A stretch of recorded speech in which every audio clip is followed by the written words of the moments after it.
Ayan, no, isang napakagandang hapon sa ating lahat, no? Baka nakaka ng iba, ano, na pabalik-balik lamang po ako. Ngayon po ay, kumbaga, dapat natin ipagdiwang, no, yung tawag natin, yung pagmamahalan natin lahat. Kaya nga po ngayon ay muling nagbabalik ang Kalambag. Ayan, no, kasama ko ngayon, no, si Ate New Meryl, no? Ang nag-iisang kumare ko dito. No? At mamaya ay pakikilala natin yung magiging guest natin for today. At ngayon naman, no, kamusta naman natin, no, si Meryl. Ayan, kamusta ka ngayon, Day Meryl? Hello, Day Akim. Okay naman ako ngayon. Medyo busy kasi papalapit na yung exams namin next week and may inaasikaso rin ng mga Oo. activities sa aming organization. Ikaw naman, kumusta ka? Oo. Kung sa inyo, ano, papunta na kayo sa examination, kami naman, no, next week pa yung pasokan namin for the second semester. Ayan pa rin. Amo na naman sa buhay, no, at isa pa, ano, tawag nito, last week pala, pinag-usapan natin yung tungkol sa National Arts Day, which is, no, pinahayag natin doon yung pagmamahal natin sa ating sining at musika. Ayan, ikaw naman, Day Meryl, ano yung magiging excitement ng episode na to? Naman picture. Very exciting nga, Day, kasi ang mga kasamahan natin ay nagas na rin natin sila before sa Kalambag, pero ibang topic rin yon. Ngayon naman, ang pag-uusapan natin ay tungkol sa pag-ibig. Kasi nga naman, kaka-celebrate lang natin ng Valentine's Day noong February 14. At ayun, mag-share tayo ng kanya-kanyang experiences of love, hindi lamang romantic relationships, but also pag-ibig para sa kapwa, sa ating pamilya, sa bayan, at syempre sa ating sarili. Kaya naman, ang title ng ating episode ngayon ay Kalambag, tuloy ang love, pag-ibig sa kapwa, bayan at sarili. Ayun, excited ka na ba, Day Akim? Nakamute ka? Of course, no, parang kanina pa tayo dito kinikilig. Ay, parang kanina pa tayo kinikilig dito. Ano. So, of course, I'm so excited na every time that Kalambag is there, no, na talagang hindi dapat natin, ano, na pinapagliban, no. Dapat lagi natin tinututukan kasi every week, another learnings, another knowledge. Ano naman po ang ating matututunan. Ikaw ba, Day, excited? Yes, exactly. Excited na matuto at makinig, makagain ng inspirasyon mula sa ating dalawang guest. Kaya naman wala nang patumbik-tumbik pa. Magandang hapon po, Sir Ed at Miss Girlie. Ayan, pakilala po ninyo ang inyong mga sarili. Magandang hapon. Ako si Ed de la Torre at itong housemate ko. Ay, si Tita Girlie. Para sa mga Ayan. nakikialambag, kami rin ay co-host ng isang Zoom Senior. weekly rin na Oh. sponsored ng Inet. Pero kami Senior City Kwentuhan. Hindi lang naman para Oo. sa mga seniors, pero siyempre ang main tagapakinig sa amin ay seniors, karamihang guest ay seniors, at ang dalawang host ay talagang senior. Pero may mga bisita rin Oo. kami. Z at saka millennials. Kaya hindi lang lagi mga Mm-mm. senior ang kausap namin. Di ba? Mm-mm. Opo. Ang cute Actually, naman. Gaya, go, oo. Day. Actually, Dino, nag-guest natin din yung taga-inclination, which is si Miss Sheila, no? Parang nag-guest din natin siya Yes. kung nagkaroon na ng collaboration with Kalambag and Inclination, and of course, no, in how many years, no? Ilang taon dito hinintay ng ating madla, no, ng ating mga fans sa Kalambag na nagkakaroon din ng collaboration si Kalambag at saka si Senior City. Ikaw ba, dahil? Parang na-excite tuloy ako. Yes, Ay, syempre. Ayun, very inspiring no na makita kayong dalawa mag-asawa na sabay-sabay niyong pinupursue ang inyong advocacy, ginagawa itong mga passion ninyo, pagla-livestream sa Senior City. Pero very interested po kami sa inyong love story. Baka pwede po kayong magkwento opo. tungkol doon. Oo. Magtanong na lang kayo kasi napakahaba na ng aming pagmamahala nung bata pa kami. Ang cute naman. Sige, siguro simulan natin sa simula. Sige, Paano po ba simula. kayo nagsimula? Paano kayo nagkakilala? Ganon. Nako. Paano ba tayo nagkakilala? Hoy, bagong graduate pa ako noon. Tapos nagtuturo na ako sa kolehiyo. 20 years old ako. Sa Lucena City. Bigla akong nagising. Sabi ko, sino ba yung maingay dun sa pintuan namin? At ang tawag pa nun sa kanya ay si Father Ed.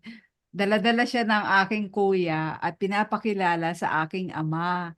Kasi yung ama ko ay director, halos siya yung in charge ng university ang pangalan pa noon ay Luzonian, pero ngayon ay Manuel S. M. Berga University.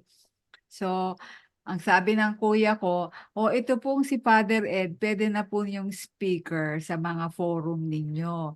So, doon ko unang nakita ang taong ito na ang pangalan ay si Father Ed de la Torre. Yan. At later nga, ang kantyawan namin sa isa't isa, hindi naman ako na-attract sa'yo. Ganun rin siya. Kasi he is already a priest at 27. Ako naman, kagagraduate lang ng 20. So, walang spark.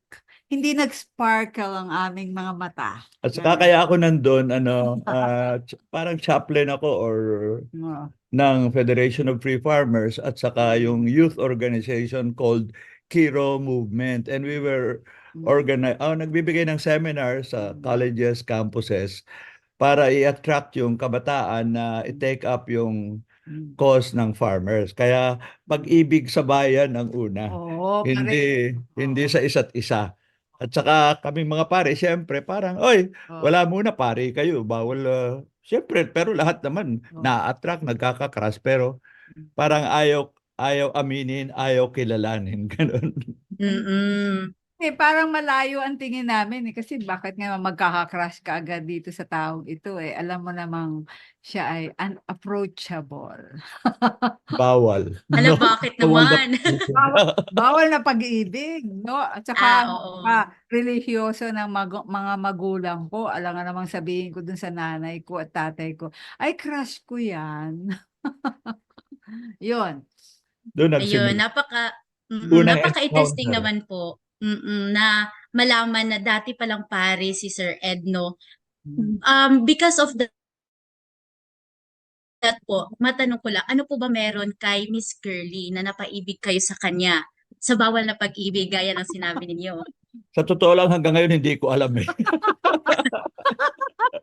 Hindi. Mahaba. Kailan tayo nagkita? 1969? 70? 70. Fast forward. Kasi separate lives kami. Hindi from there. Parehong naging active sa different issues. Farmers, ganyan. Student activism. Yung Kiro Movement, yun ang youth organization. Naging member ka rin, ano? So ako naman ay parang chaplain. So tuloy-tuloy lang yan. Walang personal relationship. Parang political, social. Pagkatapos, nag-martial law, they came to 72. arrest, 72. They came to arrest me in the seminary. Nakaiwas ako, nagtago. Ano? But Pero after 2 73 months, too. I should have been superstitious. Friday the 13th, December 30, 1974, nahuli ako na arrest at kinulong. So talagang wala kaming connection ni Girlie. Kaya long. Kailan ka unang 78 ba or 79? 78.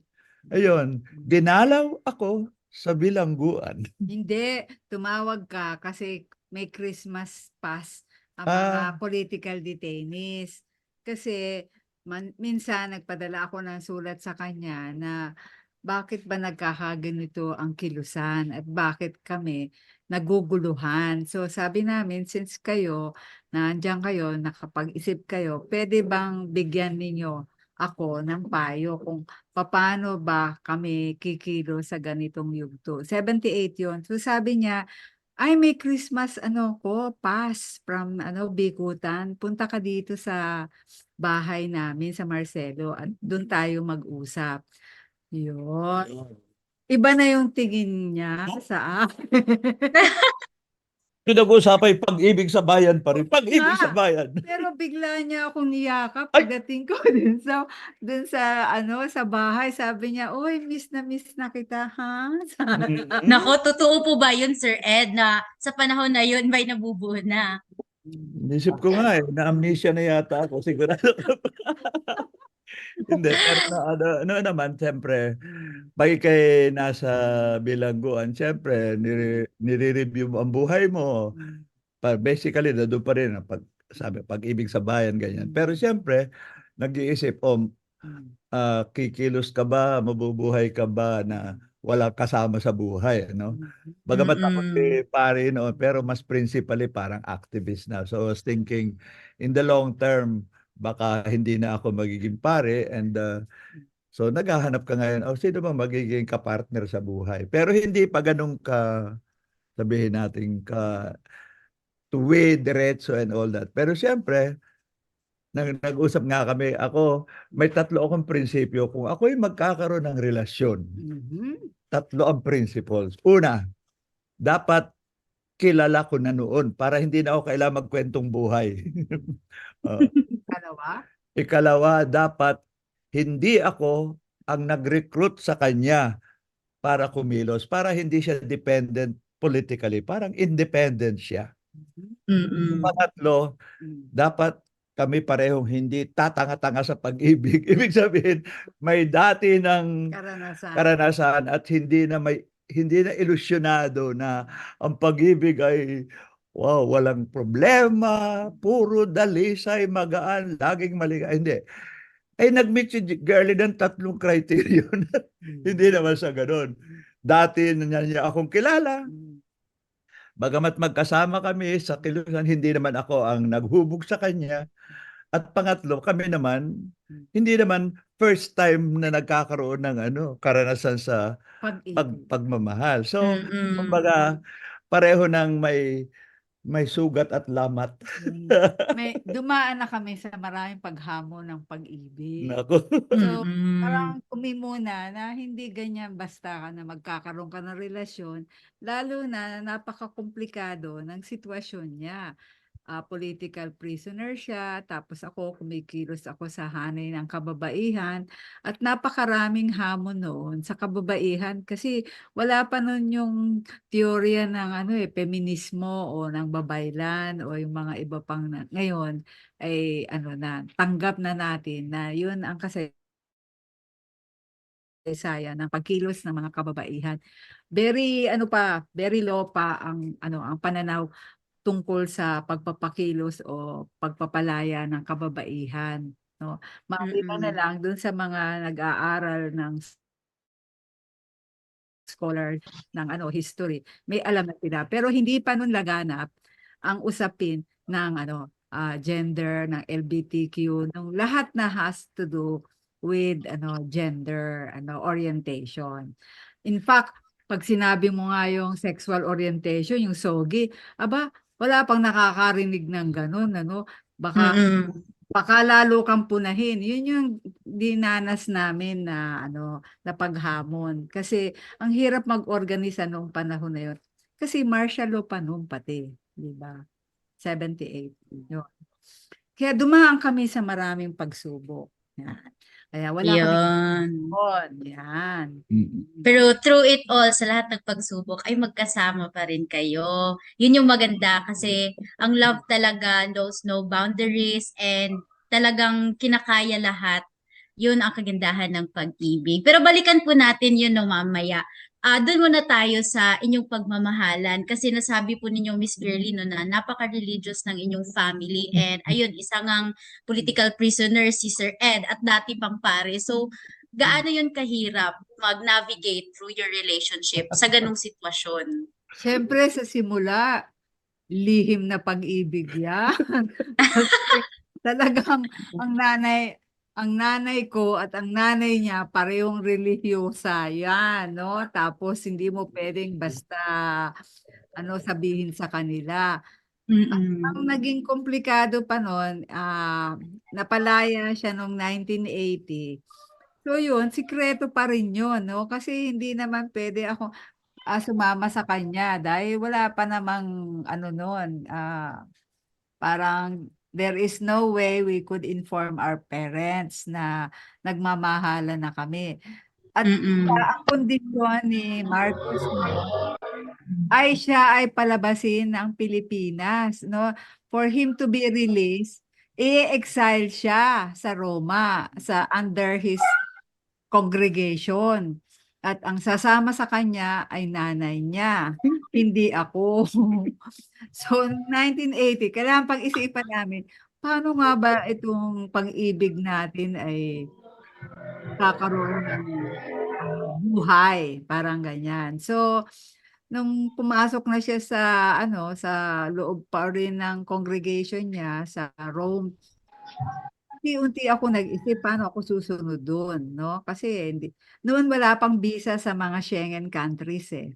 You just have to Mm-mm. have a passport, you have to have a legal identity, and then you have to have a reason for flying to Italy, to Rome. So naalala ko, sabi ni Ed, sunod ka na lang dito, ganyan. Tapos sabi ko, anong sasabihin ko sa magulang ko kung ako'y biglang lilipad? So gumawa na lang ako ng kwento. Tapos, una akong lumipad sa Italy. Pagdating ko dun sa airport, sa immigration, malalaki yung mga passport control officer doon, in Italy. Ang tanong sa akin, in Italian and in Spanish naman, naintindihan ko, bakit nandito ka? Sabi sa akin. Mm. Isa lang ang sagot ko, amore. No. Yung amore, Wow. yan, word for love. At tinuro ko siya, naghihintay sa akin, mi amore. Yan, ganyan. So sabi ng passport control, sige, labas ka na para makipag ka sa iyong lover. Napaka-supportive naman nun, Miss Girlie. Mga Italian sa romantic. Italian kasi is the city of love, ang Roma. Nandun pa lang sa airport, naghahali ka na yung mga pasahero na yung mga sa kanila, sumusundo sa kanila. So tinuro ko siya, sabi ko, amore, yan, ganyan. Hindi tulad ngayon sa immigration tatay, ano ka, OFW, magtatrabaho ka rito. Trafficking ka ba? Trafficking, ganun, iba. Basta, napakaluwag pa noon ang panahon. 1980. Pero, ang akala ng nanay ko, namundok ako. Actually, pinakita ko sa kanya na sumasakay ako ng eroplano. Sabi ko, nanay, ihatid mo ko sa airport sa Manila. Nakita niya, wala pa nun yung mga tube, papanik ka sa hagdanan. At nakita niya na pumapanik ako sa hagdanan at sumasakay sa eroplano. Pero akala niya, kunyari lang yun. Akala niya namundok ako. So, akala ng mga kapatid ko rin, ganun din. So, patago pa yung aming pag-ibig. Yan. Kasang palad. Pagkatapos ng isang taon, gusto Umuwi. nang umuwi ni Father Ed. Yan. So, sabi ko, kaalis mo lang, rarating ko lang dito sa Italy, tapos uuwi na ulit tayo. Ano nga bang dahilan mo? Bakit gusto mong umuwi? Wala, gusto ko nung bumalik rito kasi gusto kong kumilo sa Pilipinas. Ayun. Anong nangyari? Ay, sabi ng military, welcome back! Ikinulong uli ako. Pangalawang beses. Oo, Yes. yung first time nakulong ako, 5 years, 4 months, 5 days. Binilang ko. Yung ikalawa. Kalawa, 1 year abroad, 1 year pabalik, nahuli uli ako. Hinuli, and then 4 years, na-release ako, EDSA na lang. Kaya 10 years akong nasa bilangguan. Kaya ako minsan nagmamaktol itong katabi ko rito. Ano ka ba naman? Pinahirapan mo ako. Mas maraming taong ikay kulong kaysa nakalaya ka. Kaya, pero alam naman sa lahat ng mga ibang kilala namin na kami na ang magkarelasyon. Pero technically, hindi kami pwedeng mag-asawa dahil unang-una, pari pa ako. Ang tawag sa simbahan yung mag-lay side. So, aalisin na yung lisensya mo bilang pari. Binigay sa akin yung second release ko na lang. Kaya only after that kami, pwede nang hayag, lawantad ang relationship namin. At namanhikan din siya. Namanhikan rin ako sa Finally, Ah, harap kami sa aking mga magulang at sinabi nga namin na kami po ay matagal ng mamahalan. Pero ngayon po, mm, hinihingi po namin ang inyong pagbabasbas at pahintulot na kami ay magpakasal ng ligaya. Mm-mm. Yan. at ang sabi ng nanay mo, Umiyak ang nanay. umiyak ang nanay. Alam mo kung bakit? Bakit po? Sabi niya, sabi niya, nagdasal kami na magkaroon kami ng anak na pare. Kasi marami siyang kapatid na Kasi lalaki. yung mga kapatid kong lalaki, 6, kahit isang hindi nagseminarista at nagpare. At ngayon, may dala-dala ako na isang anak na magiging pare. Pero pare na rin. Yan. Nagdasal raw sa Diyos, Oh, bigyan mo kami ng isang anak na pare. yun. Tapos dumaday ko, ay sumagot ang Diyos, medyo sablay. Kasi hindi anak, kundi son-in-law. At hindi pare, kundi former priest. O, pwede na rin, sabi ng nanay niya. Hindi, natuwa na rin ang nanay at tatay ko na nila na sinagot sila ng Diyos na meron na silang anak na pare. Ayun, ganyan. Ang cute naman. God sent na Pero- God sent pero talaga. kaya- oo. Pero may isa pag, yun ang maganda, yung sinabi ng nanay mo. Umiyak lalo ang nanay ko nung tuwa nga na sabi ng nanay ko, pagpasensya ka na, Ed. Kasi yung anak kong yan, hindi yan marunong magluto, hindi yan marunong maglaba, hindi yan marunong magplantsa. Yan ay hindi taong bahay, taong lansangan yan. Kaya kailangan maintindihan mo, ang minimithi mong asawa na magiging may bahay mo ay may kalsada. Hindi pambahay. Hindi pa bahay. Ang sagot naman niya, Alam ko na, matagal ko nang alam yan. na hindi yan marunong magluto. Hindi marunong maglaba. Pero syempre, Pero- kapag mahal yung tao, di ba, tinatanggap naman yung mga ganun na mga Kulangan? flaws, kumbaga, Oo. oo.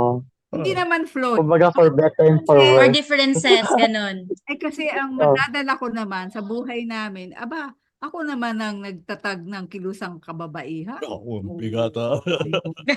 Hindi naman pala basta-basta. Wala pa yung mga gender studies sa mga universidad. Wala pa yung batas na sinasabi na kailangan may budget, 5%, no? Ang lahat ng budget ng mga pamahalaan mula sa national hanggang sa LGU for gender advocacy and duties, no? Kaya sabi ko, yun naman ang contribution ko. Wala nga akong kakayahan sa mga bagay na kinagigiliwan ng mga asawa na marunong magluto, marunong maglaba, magplantsa. Pero marunong naman akong mag-ayos ng pamahalaan. Pero ako marunong magluto. Siya na. Kaya hati kami. Siya ang tagaluto, tagasaing, tigas, no? Tagasaing, tagaluto. Pero ako ang tagalaba. Ayan. Pwede na. Hati na rin. Bahay. Mas mabilis ako maglinis ng bahay, ng mga kalat. Yun naman. Kaya okay lang, may demokrasya naman sa bahay. Ganyan. Ikaw luto, ako kain. Ang cute-cute. Pero I can only imagine, no, yung mga sacrifices na pinagdaanan niyo before. Oo naman. Yung pagsunod nga sa, sa Rome po ba yun? Tama? Oo. At saka nung Mm-mm. nakakulong siya ng 4 years and 5 months ba yun? 5 years. Hindi ako pwedeng dumalaw sa kanya. All throughout the detention years, hindi kami pwedeng magkita. Maliban Pero na paano po kayo nagko-communicate? di yung maliliit na Mga ibang bisita, no, may daladalang small notes. small notes na pwede mong kainin. Walang phone, walang text, walang kaya Basta maliliit lang liit na pa. nasa nylon skin na pwede mong Onion skin, hindi nylon skin. whatever. Wala na Sabi ko, yung onion skin paper. Oo. Yung ang nipis-nipis. No? pwede mong Mm. kung just in case. Tapos ang mahuli ka. susulat ko sa pen ay ang liit-liit. Na just in case makukumpis ka, kaya mong kainin. Susubo mo. Ganun pala yun. Maparaan. Oo. Paraan. Panlikha. Hindi, kaya nga lalo kaming tumibay. Kasi habang nasa kulungan siya, mas marami akong natutuhan sa pag-oorganisa ng mangingisda, mga magsasaka, mga urban poor, mga single parent, lahat ng klase. So nakita ko yung ang lalim ng ng kakayahan ng mga kababaihan na malutas ang mga suliranin. So yung panahon na nasa kilusan ako at siya ay nakakulong, mas yumaman yung pagiging tao ko at pagiging babae. Kaya kaya kong harapin na yung ganong pagsubok. Sabihin, hindi ako naawa sa sarili ko na, ay, hindi ko makita ang mahal ko o hindi ko makita ang aking Pero nakakapagsulat kami at siya naman nakakapagpinta. So niya, ito nakapagsulat pa nga siya ng libro na pinupuslit sa sa kulungan. At ang nakakatuwa, yung librong yun nabuo habang nasa kulungan siya. Yan. Habang So, Ang ganda naman nun. we were both creative and Say that you've been lost Mm, in love. mm. Oh. At least, di ba, yung klase ng love po ninyo is the love that makes you grow individually.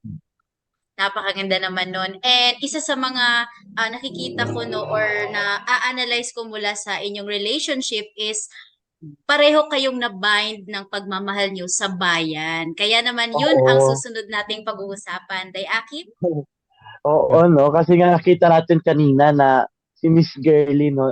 Si Ma'am Girlie is talagang grabe yung niya, no? Yung ino-organize niya ng mga organizations, no? Na talagang nagpapakita na talaga na may pagmamahal siya sa bayan. So ganun, no? Ma'am, kahit sila ng dalawa yung tatanungin natin, So, yun ba yung niyo po, yung paraan niyo po para ipakita po yung pagmamahal niyo sa bayan since alam naman natin na tawag nito, yung mga organizations na yun is hindi para po sa yung sarili, kundi para sa bayan na rin mismo. So, yun ba yung way nyo to show your love to your country, to your community, ganun po ba? Mm. Well, yes, from my side, kasi alam mo, nung panahong yon sa simbahan, nagsisimula yung idea na ang tawag nila preferential option for the poor. Ang napag-aralan naming teolohiya, God loves all, mahal ng Diyos ang lahat, pero may special na pagmamahal sa nangangailangan. So may bias for the poor. Pero pwede kang bias for the poor, pero mag-charity ka, mag-relief, mag-ayuda. Pero yung pagka-activist namin, ang expression ng love for the poor, for the marginalized ay tulungan mo silang ma-develop yung kanilang potential. Tutulong ka sa pangangailangan pero hindi forever dependent sa'yo. Tulungan mo silang dahan-dahang bumangon, mag-aral, ganon. So ang expression ng love for the marginalized, for the poor is to help, sa current word natin, empower them, whatever that means, kasi marami ibig sabihin. Pero from there, pag nagliling silang isa't isa, di siyempre mamaya bayan na, hindi na lamang sektor, hindi na lamang ako nagsimula magsasaka pagkatapos later urban poor, later ibang kabataan. Pero later, lalo na pag nag-martial law, ang una muna, hindi pa nga the country, kundi democracy, no? Kasi nire-restrict. Pero beyond Oo. nakita na ito muna, even beyond that, paano itong ating bansa, itong buong bayan natin? Kasi nga, masyado naman tayong dependent, inaapi, sinisiil, ganyan. So, kombinasyon. In fact, nung akawi nasa Bikutan noon, yun matagal-tagal akong nakulong rin. So medyo relatively stable. Meron nga kami nung mga nagko-compose kami ng songs. And one time, may dalawang parehong bilanggo na dati na lang boyfriend, girlfriend, awan ko kung paano kami nakahingi ng prison. Nagkaroon kami ng wedding in prison, no? Pagkatapos yung isa naming artist friend, na composer, gumawa kami ng awit pangkasal, no?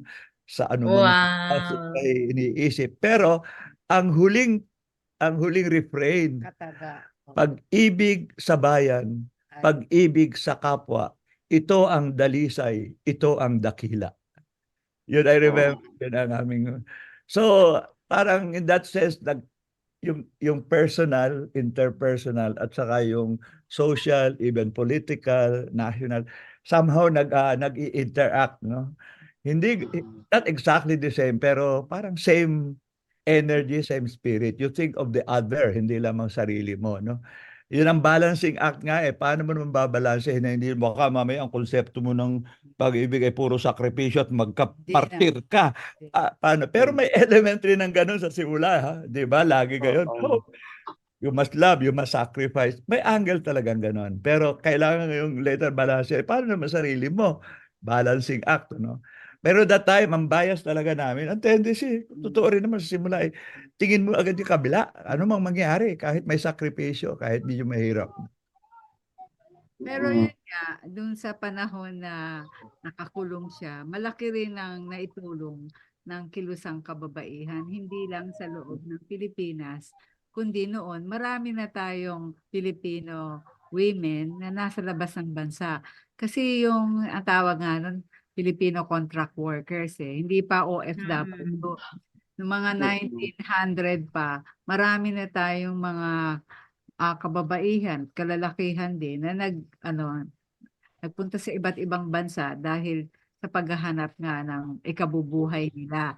At yun nga, nung naging bahagi ako ng mga kilusan ng kababaihan, nakarating ako sa iba't ibang bansa at doon ko nakilala yung mga kababaihan na lumikas sa mga bansang may dictatorship. Di ba? Yung Chile, yung mga kababaihan doon, ang tatapang nila pero kailangan silang maging exile sa Italy para mabuhay sila kasi pinapatay lahat noon ng mga aktivista. So marami akong mga naging guro in a way sa tinatawag na liberation movement ng mga kababaihan. At marami rin akong nakilalang mga Pilipino na mga nurses sila pero naging domestic worker sila kasi hindi nga kinikilala yung ating academic credentials. At doon nakita namin sobrang culturally adaptive ang mga kababaihan natin.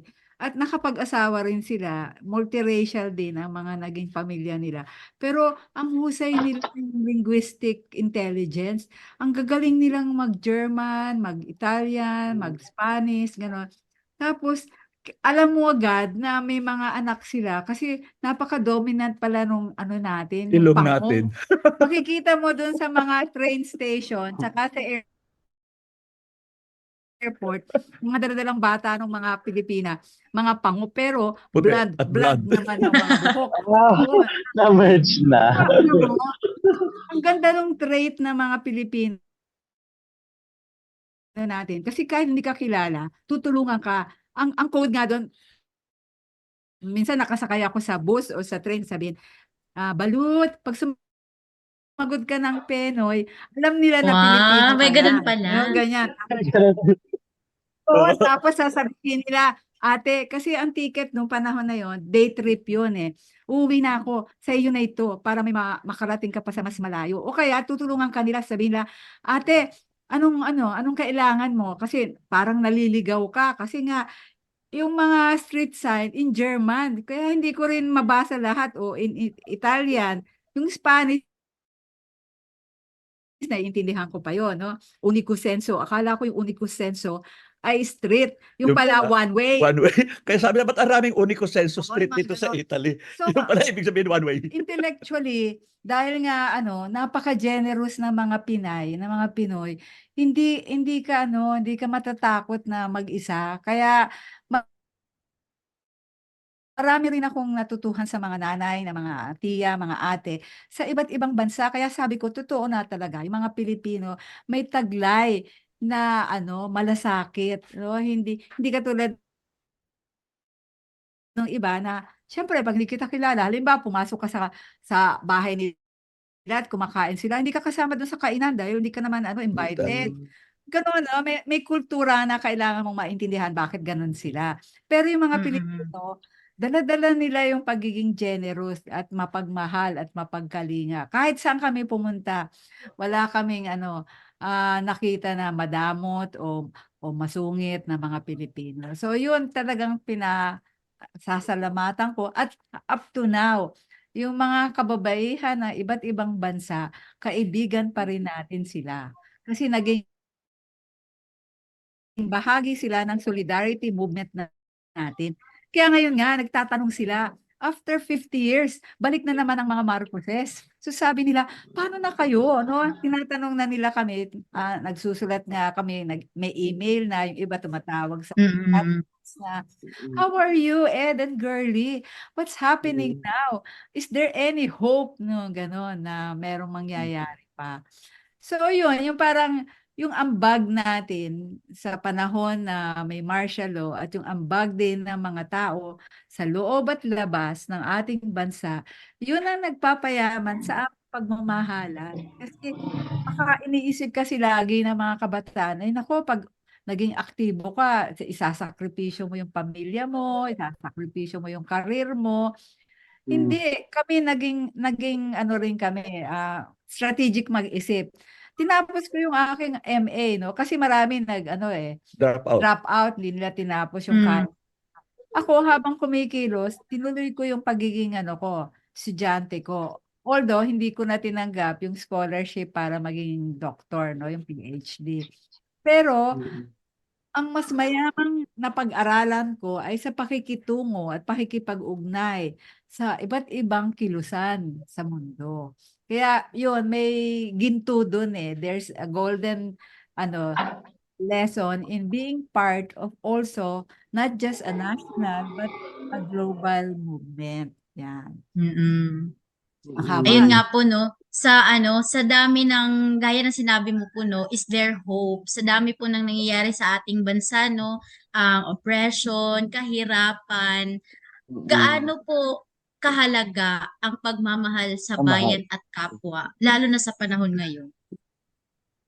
Well, yun na nga, alam naman natin lahat, malalaki ang problema, hindi ganun kadaling masosolve. Pero, siyempre, pag meron kang kasama na kombinasyon ng nagmamahalan kayo, tapos pareho kayong naniniwala sa ilang prinsipyo, ilang gawain, siyempre, nakaka-reinforce, ano? Uh, Mahirap magkaroon ng pag-asa na ikay nag-iisa.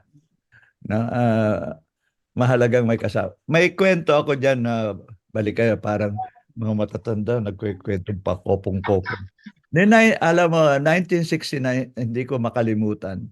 1969, nagkaroon kami ng mahaba, mga 50 days picket dyan sa Agripina Circle, ngayon yung Manila. Luneta na Mm. maraming issue ng lupa, hindi ma-resolve.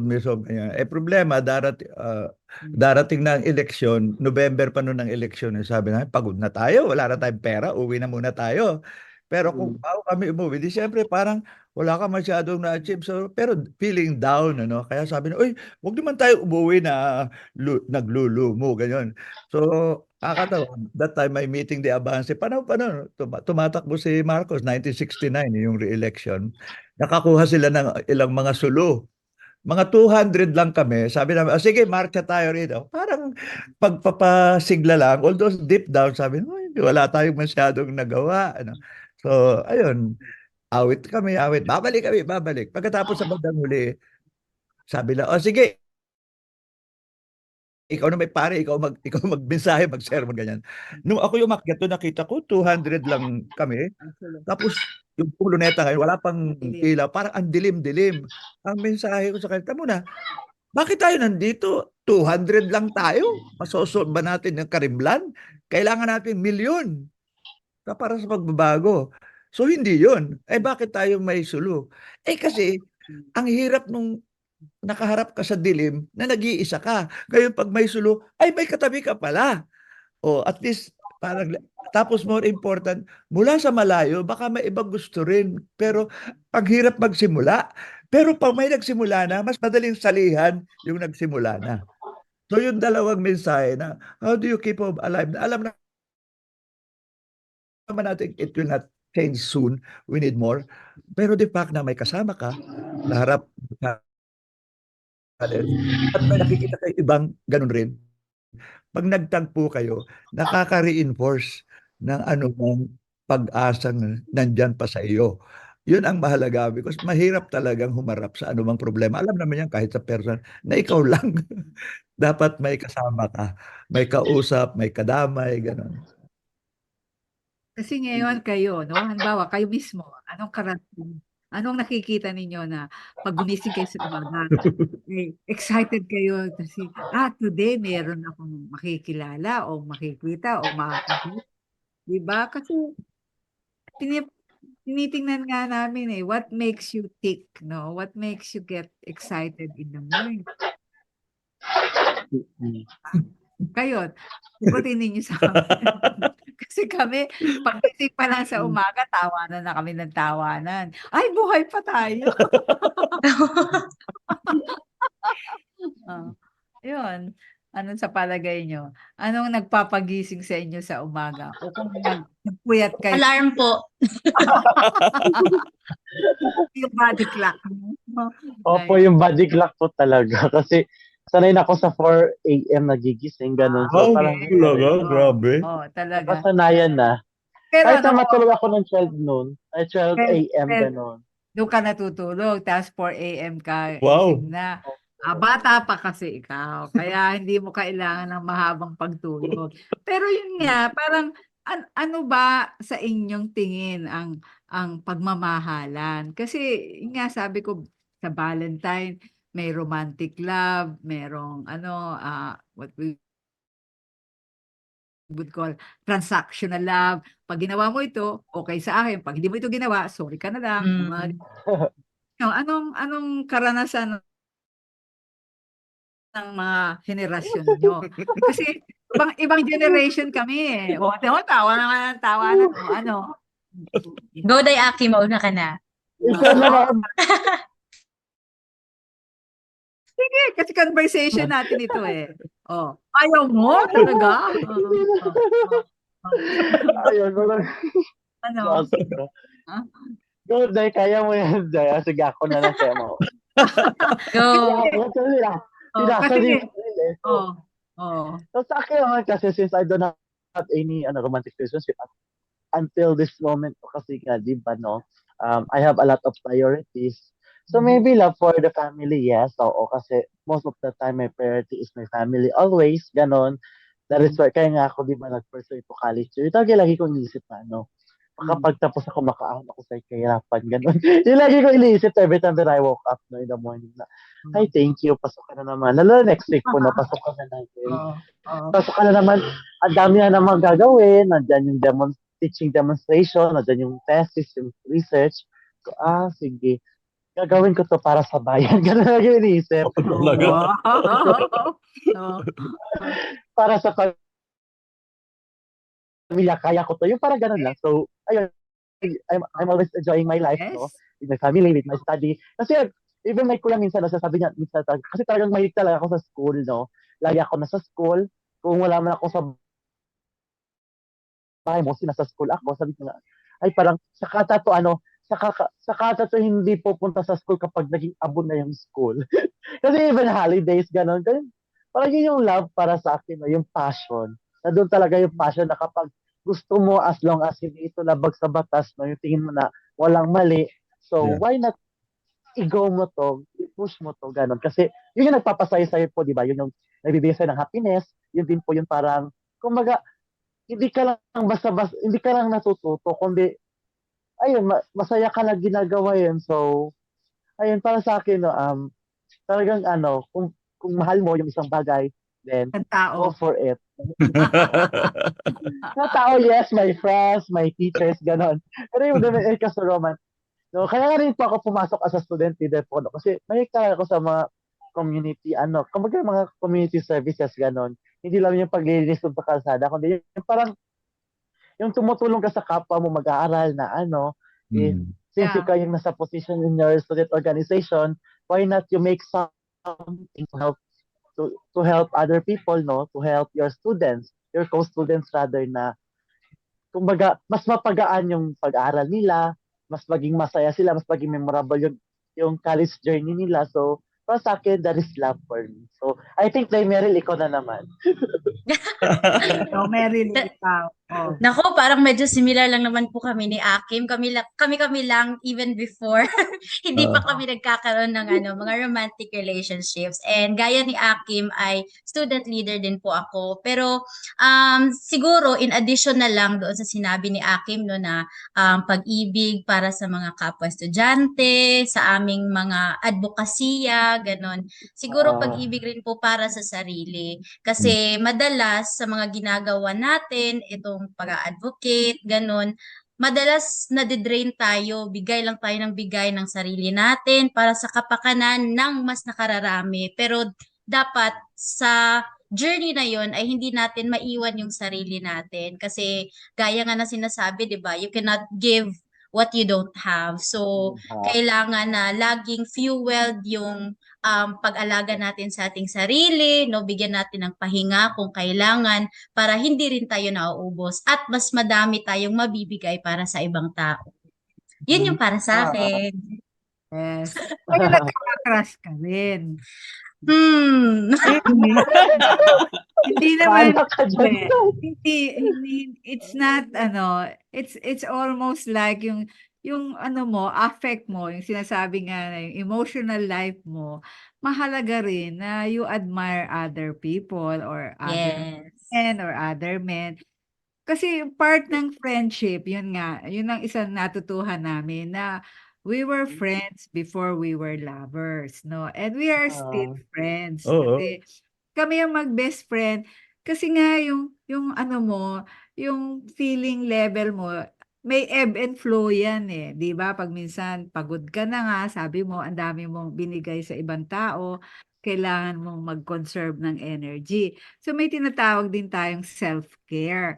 At kami, you always celebrate little things. Halimbawa, meron kaming natapos na meeting at maganda yung kinalabasan nun. We would celebrate it. We would eat something. Si Ed, very ano yan sa ice cream, no? So, we would treat ourselves to ice cream. Yung little joys, we celebrate it kasi para hindi dull ang iyong no, ang buhay mo. Yung from the time you wake up, we start saying jokes about certain things or we would listen together to a new podcast. Kasi kami, lifelong learners kami. Ang dami din naming natututuhan sa mga katulad nyo sa Gen Z. Lalo na nung lumabas na yung iba't ibang chat platform, sabi namin, para sumali dito. Nung una, hindi namin alam nga yung mga Zoom. So, it's always a learning moment na, ganun pala yun, na pwede mo palang, halimbawa, si Akin, ganyan pala siya, ganyan. So, even meeting people is a learning moment. And then and sometimes they give you feedback. Yun, importante yung feedback na we receive from people, young people like you. Kasi, syempre, hindi naman lagi kami conscious, no? Yung tinatawag nga na yung personality quotient. Kung noon, pinagsasabi natin, ay, ang taas ng IQ niya, pero ang baba ng EQ, no? Matalino nga, pero salbahe, parang ganyan. Ngayon, importante na, ikaw, Akim, anong personality type ang gusto mong maging kaibigan? Kasi nga, may tinatawag na gano'n na mataas ang EQ, no? Ang emotional quotient. So sa science, nagde-develop din tayo ng mga tinatawag na categories. At pag yun nga, pag nakita mo, it meets my need. Pero hindi lang dapat need. Ang hahanapin mo, ano yung nabibigay mo rin dun sa kapwa mo. Kaya mahalaga yung laging meron kang interaction. At kami, mahilig kami sa community organizing, yung turo nga ni Ed. It's always good to talk to one new person. Every day. Every day, ha? Pag nagtitraining kami ng community organizer, pagpasok mo sa isang area na hindi ka kilala at hindi rin kilala ikaw, you talk to at least one new person every day. Kahit simple lang yan, magtataho o nagtatabas ng kahoy o mga ganyan. Tatanungin mo lang sila, simple, kuya, ate, saan ba yung yung may makakain akong ganito o may prutas bang ganyan na bibili. Simple lang yung tanong mo and then after a while, yun, makikilala ka na nung tao. Hindi ka taga rito, ano po, opo, ganyan, ganyan. And yun, that is always a useful, ano, act, yung talking to a new person daily. There are 365 days. Pero hindi naman natin ginagawa araw-araw. Sobra Hindi naman. nga. I also talk to the stray cat and to the stray dogs and to the birds that fly over us. Pero ang sinasabi ko, isa sa mga skill na pinapahalagahan namin ay yung social skills, no? Yung pag-widen ng iyong mga kakilala, and how do you communicate? How do you meet what they would want to listen to? Kasi sa ganito mga broadcast nga, kaya hindi lang dapat kami ang nagsasalita at dapat din kayo at tinatanong din namin kayo, anong gusto niyong marinig, anong kwento at may kwenta para sa inyo. Saka kami kung minsan ang simpleng Oo. description namin Oo. of a marriage, or especially the secret Good. of a lasting marriage, sabi namin, marriage is a lifelong conversation. Pero may habol Habol. Not Oh, conversation includes silences. yes. Hindi mo pag-usapan lahat kung minsan, wag mo na ito, baka tayo magkakiskil.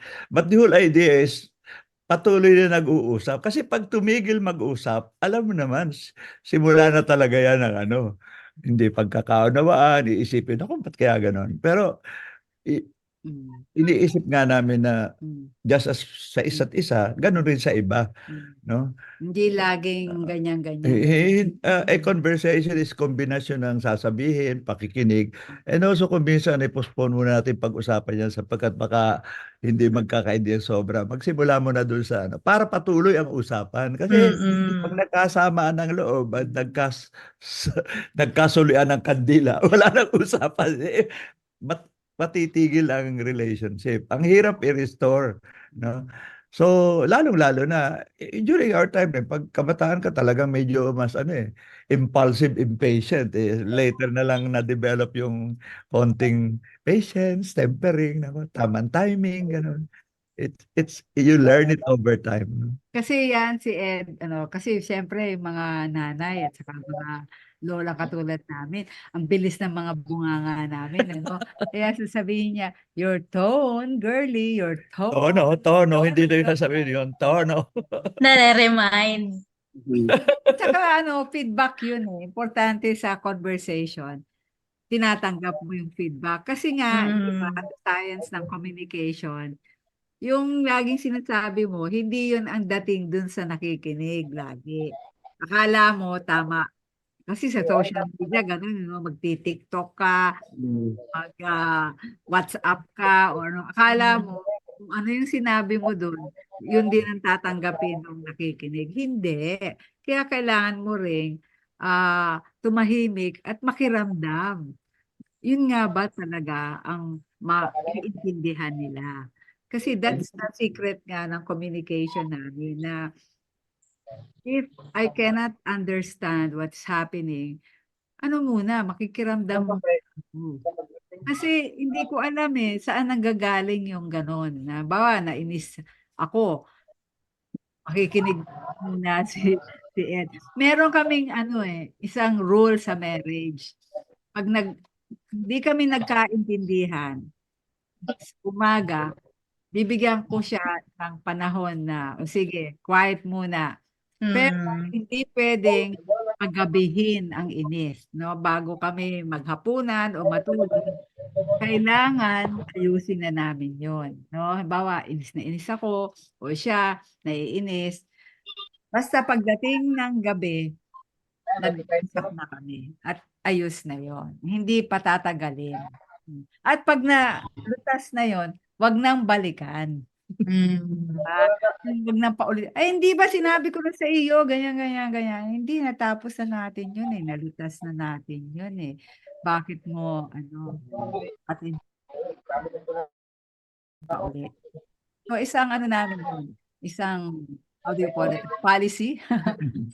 The principle that once it is settled, tapos na yon.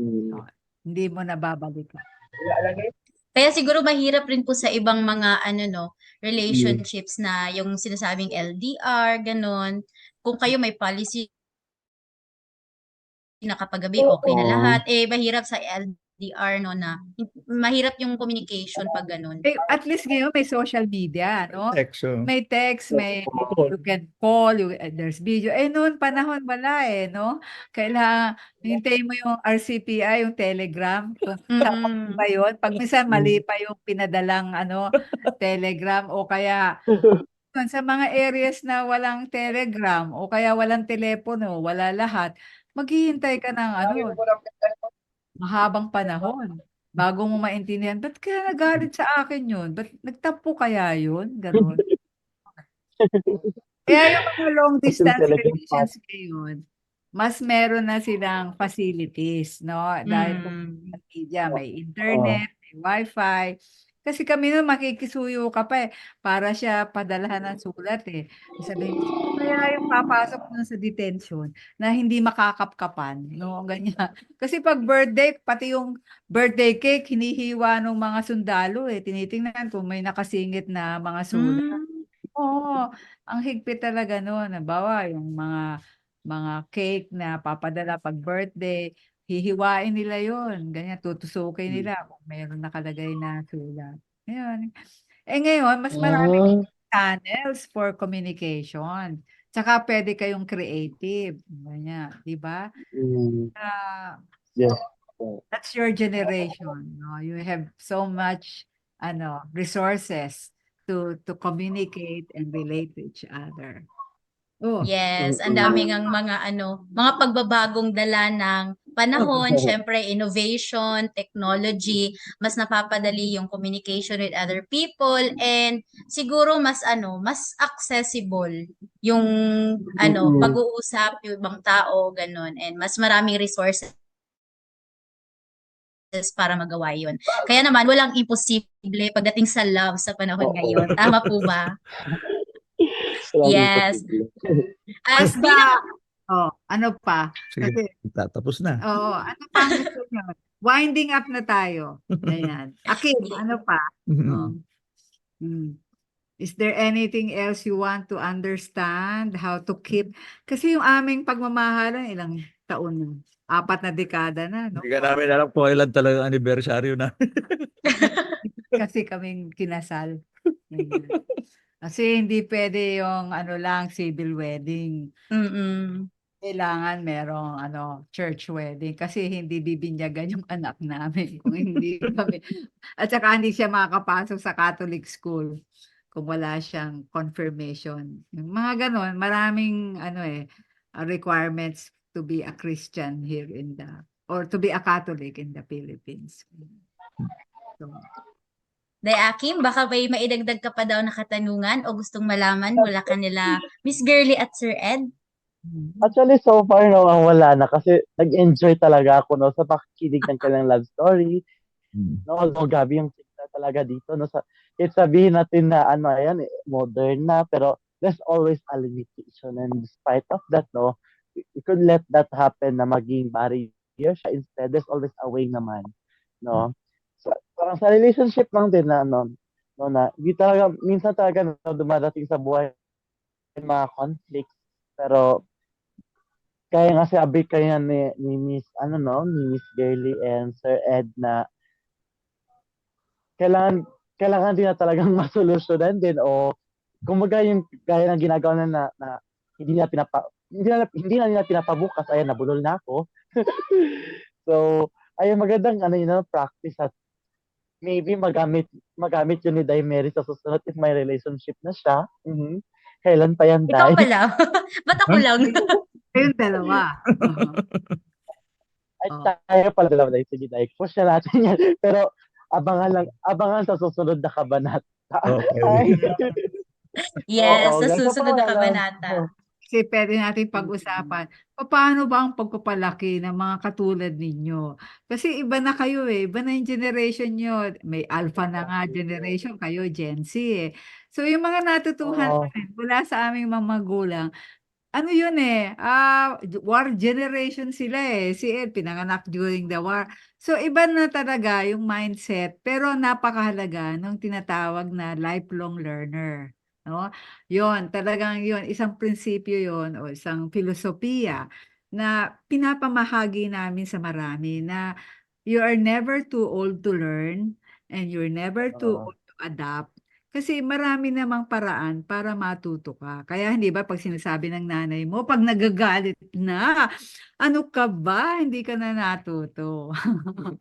Ayun. Lagi namin Oo, iniisip. kumbaga Yun. yung matutunan din namin, yung natutunan namin na galing din po sa inyo, no, maybe magagamit din namin to, no, kumbaga to teach the other generations, no. Yeah. Kasi Gen Z kami, then may mga sumusunod na sa amin ng mga generations, no. So, parang kasi kayo yung, tawag dito yung maraming wisdom na sa buhay. So, ayan, no, so, it's very, sa amin, no, our opportunity for us na nakasama kayo this afternoon. Ikaw ba, Day Meryl? Oh, Yes, Mary. sa akin naman po no, para bigyan ng light din po yung generation ngayon. Pagdating sa pag-ibig kasi ang dami nang nauuso na friend zone, pinaasa, mga ganon. And may mga instances rin po na may mga relationships na yung one-sided lang, yung tinetaken advantage. Lalo na ngayong panahon na yun, ako, napakauso ng cheating. Ay, Oo. ewan ko na lang sa generation na to, pero napakauso ng cheating. Kaya naman, paalala no na, lalo na sa mga naapi, na bigyan nyo ng halaga yung sarili nyo. Alamin nyo yung self-worth ninyo na dapat hindi kayo magstay sa isang relationship na alam nyong dinidrain lang kayo, ganun, hindi na nagiging productive. So, ayun, sana marunong tayo mag-let go kung hindi na healthy para sa atin. And syempre, para naman sa mga tao na mapagsamantala, ay nako, nakakagalit. Parang Ano? ipapaubayan na namin kasi Diyos Oo, to kayo. ang Diyos na ang bahala sa kanila. Tama po, Sir Ed. Maraming Ay, tinatawag namin maraming paraan para matuto din yung mga cheaters. Yan ang exactly. pinag-aralan ko nung na-discover ko sa archives, yung mga gayuma at saka mga kulam.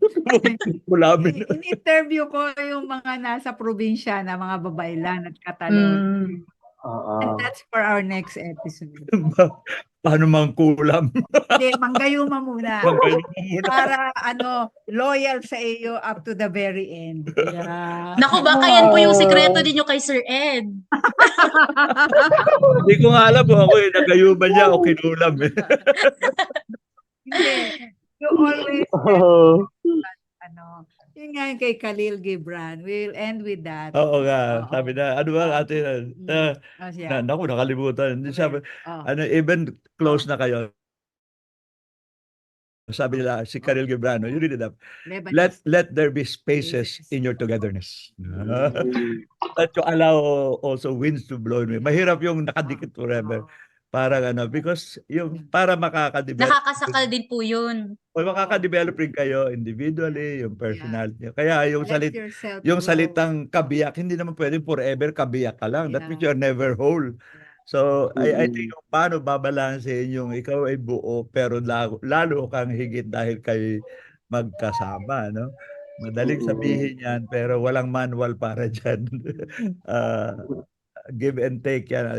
Kaya ang susi nga constant rin communication. Spaces. And let anticipate, wala naman talagang perfect all the time okay. Ang mahalaga kasi init ang hot pressure we must learn. We must keep learning. And the best learning sa aming philosophy yan ay hango sa buhay. Tungo sa buhay. Hango sa buhay, tungo sa buhay, habang may buhay. Tama. Wow, ang galing. tungo sa pagmamahal habang magkasama. Pag hindi magkasama, goodbye. Ayun, napakadami na nating topic para sa next na episode. Kaya sa susunod na po yan dahil limited lang po ang ating oras Okay. para sa episode na ito. Kaya naman, mag-synthesize na po tayo. Ngayong hapon, ang dami naming natutunan ni Akim. At syempre, lalo na ang mga manonood mula sa ating guest na si Miss Girly at Sir Ed. Syempre, napag-usapan natin ang tungkol sa pagmamahal sa kapwa, pagmamahal sa bayan, at pagmamahal sa sarili. Banggitin ko lang yung linya ng kanta na sinabi ni Sir Ed kanina, pag-ibig sa bayan, pag-ibig sa kapwa, ito ang dalisay, ito ang dakila. So, syempre, yung pagmamahal natin sa kapwa ay pagpapakita ng malasakit, lalo na yung nabanggit ni Miss Girly, no, na nasa ibang bansa siya at hindi niya alam, ang dami niyang hindi alam sa lugar na yun, pero ang daming tumulong. Kaya, she did not feel alone. Diba? Ganon. And also, love is being selfless and love should help you grow. Kaya naman, every day, no, strive natin na magkaroon ng connection with other people at ipalaganap yung pagmamahal at kabaitan sa ating kapwa, sa ating bayan. At syempre, sa proseso na yun, huwag natin kalimutan ang ating mga sarili. So, yun lamang, Tay Akim. Ayun, no, maraming salamat Day Meryl at bago tayo dyan, no, so bibigyan ko ng pagkakataon si Ma'am Girly at saka si Sir Ed, no, na ikampanya rin dito yung magiging episode din nila mamaya sa Senior City kasi alam natin no mamaya mag-Senior City. So, ayan, take it away Sir Ed and Ma'am Girly, pwede po kayong manawagan kumbaga. Ako na lang raw, sabi ni Ed, kasi nga February 17 is the Gombursa. Gombursa Day. So, kaya somewhat related, no? Although it's talking about faith and all that, yung paano naman ini-express ito on national and social issues. Kaya ganoon rin, no? Yung pagbubuo ng konsepto ng Pilipino, isang bansa. Bakit may mga paring na involved dyan, no? At saka Oo. nagkataon na hindi lang natuloy kasi in-announce na namin, meron sana kaming joint broadcast sa Radio Veritas kasi yung aming coalition before doon sa West Philippine Sea na nag-Christmas mission, nagpadala ng mga gifts sa Fisher Folk at Coast Guard, ay lamang na-postpone for next week. So kami lang dalawa na tungkol sa Gombursa, tungkol sa, yun, pagmamahal sa bayan will be, may pagka-similar sa ano. And then, i-relate mo nga kasi ang Christian faith naman, ang isang succinct expression niya, they love God but love your neighbor, no? Pag-ibig sa kapwa. So yung may pagka nagkasalimbayan ng konti yung ating tema, pag-ibig sa bayan, pag-ibig sa kapwa. Ang magandang dinagdag ninyo, never forget yung pag-ibig din sa sarili. So, hindi naman pwedeng magpakamartir ka forever. Bagamat kuminsan may ganung maling at teaching rin na iba na ano lang, magdusa ka, yan ang, yan ang, yan ang expression. Hindi naman. Kasi legitimate ang asikasuhin mo rin ang iyong sarili para sabi mo nga, para naman ikay makapagmahal ng iba at hindi mamaya mamaya nagbibigay ka ngayon pala masama ang loob mo. So ano ba ginagawa ko rin? Lagi na lang ako, ganun. No?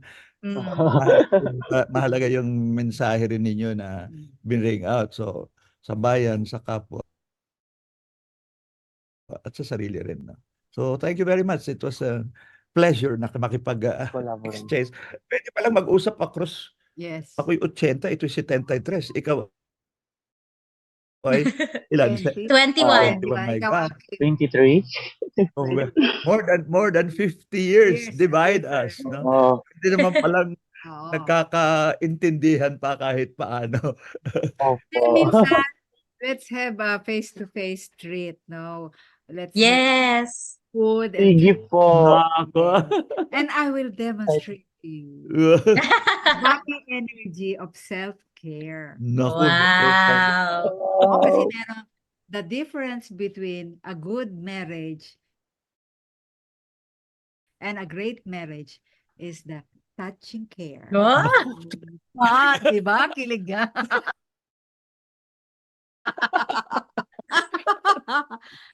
That's real chi, sa sa India, Energy. prana, sa China, the chi, the energy. Again. Okay? So, Sige na. tama na tayo, hindi tayo matatapos. Ayun, ang dami namin Ayan. ilulook forward po. Kaya naman, Day-Aki, mag-announce ka na. Oh, sige, ayan, no? So, ayan, aside mamaya po sa Senior City, abangan niyo po yun, no?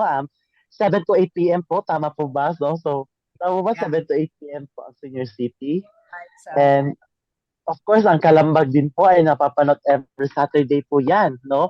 1 to 2 p.m. And next week po, abangan niyo po ang susunod na Kalambag episode at malalaman nyo rin po ang magiging topic. Of course, malalaman nyo rin po yan next week pa rin po. So, abang-abang po kayo palagi sa aming official Facebook page na Kalambag, no, na tawag neto.